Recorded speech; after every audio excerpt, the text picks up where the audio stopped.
So I was gonna make a short Twitter video in response to this argument that Biden is a racist because he helped pass the 1994 crime bill, but it turns out that I can't really explain it in like 40 seconds.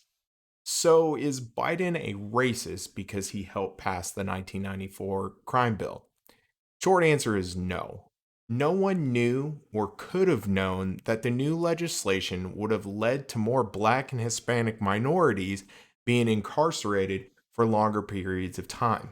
In fact, both black congresspeople from the Democratic and the Republican side supported this bill wholeheartedly. So, why is this some talking point that right wingers are using? Well, it's because they have hindsight on the effects of that bill, which, according to scholars, the mass incarceration rates actually began in the 1970s and just continued on.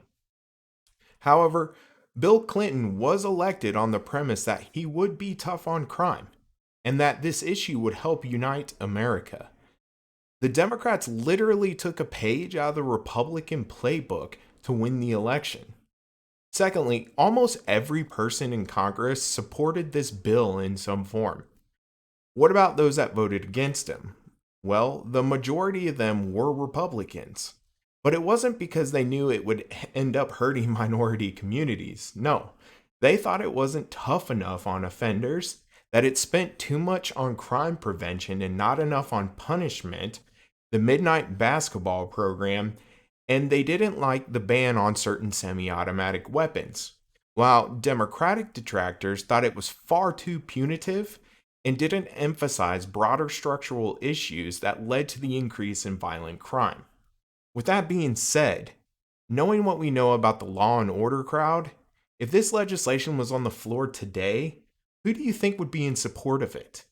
Who do you think would be pushing this tough on crime rhetoric? It's funny that this argument is trying to point out racism through legislation, but these same people can't connect the dots with the current rhetoric of Trump's administration. Things that make you go, hmm.